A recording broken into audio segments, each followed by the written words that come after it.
नमस्कार, शीतल की कहानियों में आपका स्वागत है। आज की कहानी है माँ का फैसला। समधन जी, आप मेरी बेटी का बिल्कुल भी ध्यान नहीं रखती, अकेली ही काम में लगी रहती है। लेकिन मजाल है कि आप छोटी बहू से यह कह दें कि घर का काम तो करवा दिया कर। मेरी फूल सी बच्ची की क्या हालत कर दी आपने।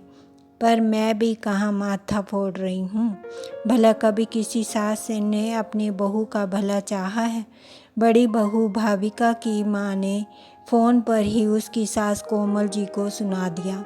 इससे पहले कि कोमल जी अपना पक्ष रखती, उन्होंने फ़ोन काट दिया। दरअसल भाविका इतने दिनों बाद अपने मायके गई थी और अभी हाल ही में उसे टाइफाइड हो गया था। इस कारण थोड़ी कमज़ोर थी, पर कोमल जी के लाख मना करने के बावजूद भी उसने जाने की जिद की और अपने मायके चली गई। वहाँ उसकी ऐसी हालत देखकर उसकी माँ ने फट से कोमल जी को फ़ोन लगा दिया। कोमल जी के परिवार में उनके 2 बेटे और 2 बहुएं हैं। पति का देहांत पहले ही हो चुका था। प्रॉपर्टी के नाम पर केवल 3 मंजिला मकान था, जिसमें पहली मंजिल पर कोमल जी का परिवार रहता था और बाकी के मंजिल में किराएदार। बड़ा बेटा अनुभव और उसकी पत्नी भाविका और उसका एक बेटा समर्थ है, जबकि छोटा बेटा अनुज और उसकी पत्नी उदिता है। अनुज और उदिता की शादी को अभी 10 महीने ही हुए थे, लेकिन घर के हालात काफ़ी बदल गए हैं। पहले भाविका और कोमल जी दोनों मिलकर घर का काम आराम से संभाल लेती थी। वहीं उदिता के आने के बाद दोनों बहुओं में काम को लेकर खींचातानी लगी रहती है। कारण उदिता की आदतें। उदिता को कोई मतलब नहीं कि घर में क्या हो रहा है। लेट उठना, घर के काम ना करना, जब मर्जी हो अपने मायके चले जाना, घर आए मेहमानों से कोई लेना देना नहीं। और सबसे बड़ी बात, इसके लिए उसके मायके वाले भी कभी कुछ कहते नहीं। उल्टा जिस दिन भाविका और उसमें खींचातानी होती है, उस दिन उदिता की मम्मी भी फ़ोन करके कोमल जी को 10 बातें सुना देती है। ऐसा नहीं है कि कोमल जी ने कभी उदिता को समझाने की कोशिश नहीं की। कई बार समझा चुकी है, लेकिन चिकने घड़े पर कभी पानी ठहरता है क्या। उस दौरान उदिता कोमल जी से ही लड़ पड़ती और रो रो कर अपनी माँ को फ़ोन करके बताती, और उसके बाद उदिता के माता पिता कोमल जी को फ़ोन पर या कभी उनके घर आकर 10 बातें सुना जाते। उदिता के आने के बाद भाविका में भी काफ़ी बदलाव आ चुका था।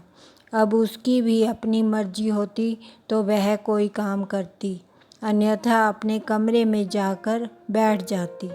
जरा जरा सी बात पर अपने माता पिता को फ़ोन कर देती। अपनी दोनों बहुओं के बीच में कोमल जी पिस चुकी थी। भाविका को जब टाइफाइड हुआ तो भी कोमल जी ने ही पूरा घर संभाला।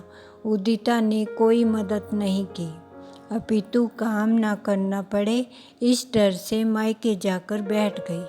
पर बजाय कोमल जी के पक्ष को समझने के, भाविका की और उसकी माँ ने इस तरह से बातें सुना दी जो कोमल जी को काफ़ी हद तक बुरी लगी। शाम को जब अनुभव और अनुज घर आए तो कोमल जी ने उन्हें बताया कि किस तरह भाविका की मम्मी ने उनसे बात की है। हाँ तो माँ, इसमें भाविका या उसके माता पिता की क्या गलती। उदिता भी इस घर की बहू है। आप दोनों बहुओं को एक समान क्यों नहीं रखती। भैया बस, भाभी अपने पीर जाकर बैठ गई। इसमें उदिता की क्या गलती, वह तो यहाँ पर थी भी नहीं। अच्छा, भाविका क्या इस घर की नौकरानी है जो दिन भर घर का काम में लगी रहेगी। वह भी आखिर एक इंसान है। उदिता अभी नहीं है, उसे समझने में थोड़ा वक्त तो लगेगा ना। 10 महीने हो गए शादी को, और कितना नहीं है। इतनी समझदारी तो खुद को रखनी चाहिए। सारी गलती माँ आपकी है। आपने सिर बैठा रखा है उसे। आप सास हैं, आप चाहें तो उसे समझा सकती हैं, लेकिन नहीं, भाविका कर रही है ना अकेली काम। उदिता को भी प्यार से समझाया जा सकता है और भाभी हर समय उससे लड़ने को तैयार रहती है। माँ, आपको भाभी को समझाना चाहिए। कोमल जी सुनकर अवाक रह गई कि बहुएं तो बहुएं, यहाँ बेटे भी अपने नहीं रहे। दोनों ने कोमल जी को ही 10 बातें सुना दी। दोनों की बातों को सुनकर उन्हें दुख तो बहुत हुआ, पर अब उन्होंने निर्णय ले लिया था कि उन्हें क्या करना है। चुप हो जाओ तुम दोनों, अब मुझे कोई बात नहीं करनी। अपनी अपनी पत्नियों को फ़ोन करो कि कल की कल ही यहाँ मौजूद हो जाएं। बस इतनी ही बर्दाश्त करने की हद है मेरी। कोमल जी ने इतनी ज़ोर से चिल्लाकर कहा कि दोनों भाई बिल्कुल चुप हो गए। इस तरह का रूप तो कभी माँ का देखा भी नहीं था उन लोगों ने। दोनों चुपचाप अपने अपने कमरे में चले गए और अपनी अपनी पत्नियों को फ़ोन कर दिया। कोमल जी पूरी रात हॉल में चुपचाप बैठी रही। नींद आँख से कोसों दूर थी। आँखों में से झरझर आंसू बह रहे थे। इस दिन की तो कभी कल्पना भी नहीं की थी उन्होंने, पर अब जो भी हो, निर्णय तो उन्होंने ले लिया था और उसे वह कल सबके सामने ही जाहिर करने वाली थी। पूरी रात जागने के कारण कोमल जी की आंखें लाल हो चुकी थी, पर फिर भी सुबह उठकर नहा धोकर अपनी पूजा पाठ की। इतने में डोरबेल बजी। जाकर दरवाज़ा खोला तो देखा सामने भाविका और उसके माता पिता मौजूद थे, पर इस बार कोई फॉर्मेलिटी ना निभाते हुए कोमल जी उन्हें अंदर ले आई। थोड़ी देर बाद उदिता और उसके माता पिता भी आ गए। अब हॉल में सभी लोग बैठे हुए थे। कोमल जी ने बोलना शुरू किया। जब मेरे बेटों की शादी हुई थी तब मैंने सोचा था कि मैं अपनी बहुओं के लिए कभी सास बनकर नहीं बल्कि माँ बनकर रहूँगी। मैं कभी भी अपने काम के लिए इन पर निर्भर नहीं रही बल्कि मदद ही की, पर पिछले कुछ दिनों से इस घर की हालत बद से बदतर हो चुकी है और इसी के लिए मैंने आप लोगों को बुलाया है। अरे समधन जी, ये सब तो बहाने हैं। आप चाहती तो इस घर की एकता को बनाए रख सकती थी, लेकिन आपने तो बहुओं में फ़र्क किया।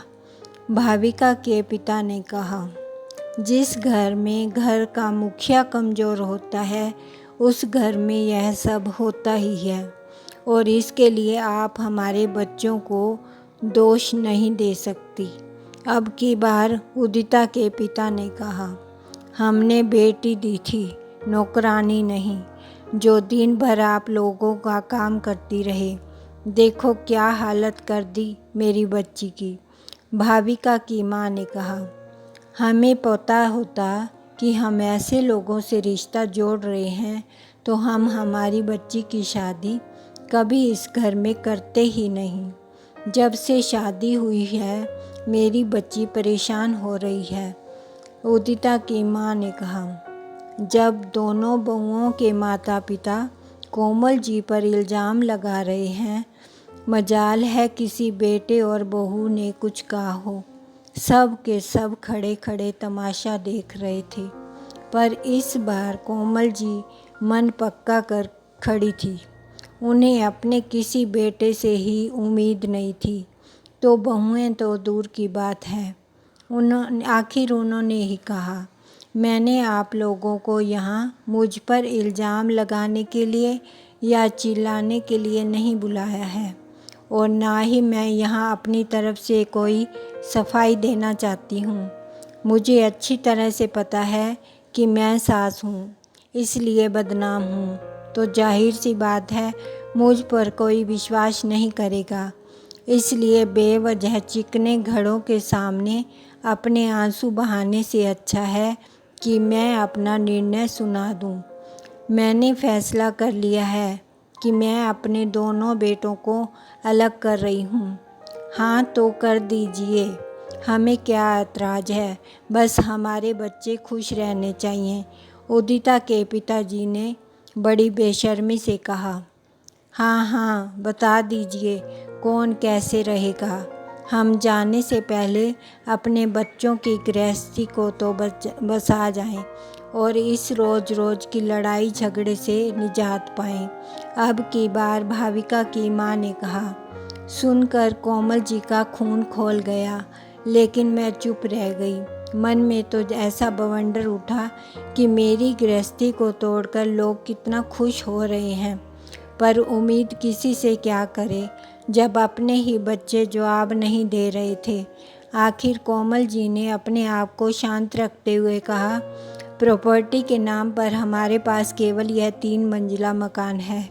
सबसे ऊपरी मंजिल पर अनुज अपनी पत्नी उदिता के साथ रह लेगा।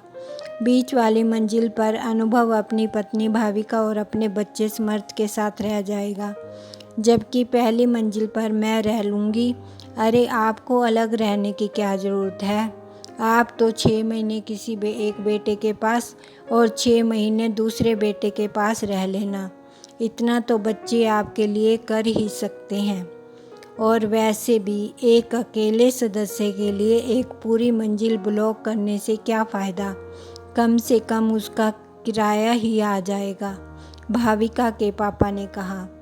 माफ़ कीजिए, बच्चों ने मेरे लिए बहुत कुछ कर लिया, उसी से पेट भर चुका है।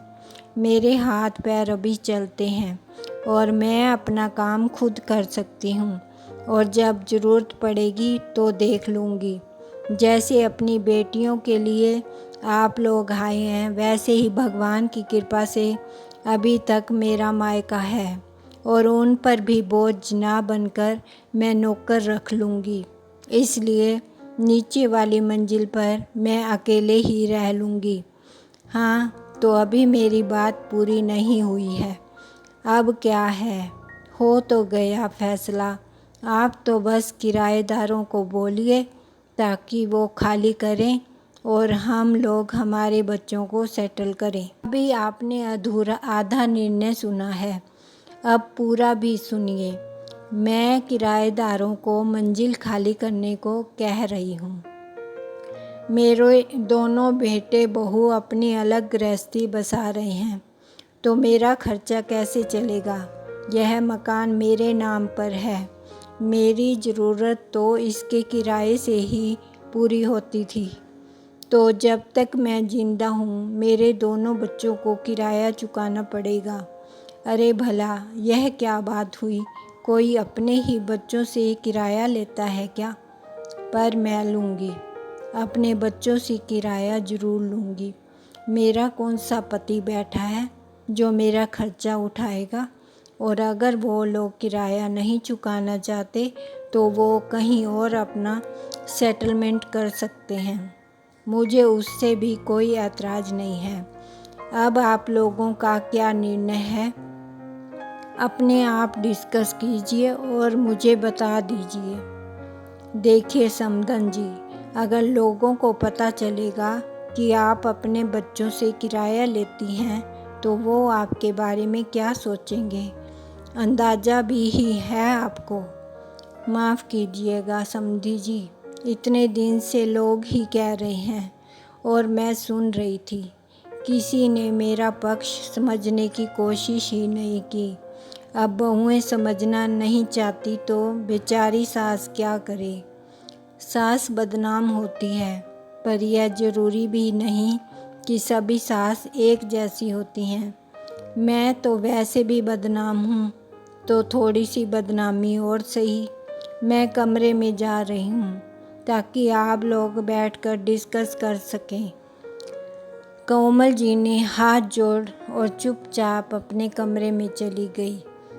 आज पहली बार कोमल जी इतने स्पष्ट तरीके से बोली थी और उनका रुख देखकर सभी लोग हैरान थे। सबने कोमल को समझाने की पूरी कोशिश की, पर वे अपने फैसले पर अडिग रहे और आखिरकार जो कोमल जी चाहती थी वही हुआ। और उनके दोनों बेटे आज उन्हें किराया चुकाते हैं। लोग बातें ज़रूर करते हैं पर कोमल जी अपने में मस्त रहती हैं। धन्यवाद।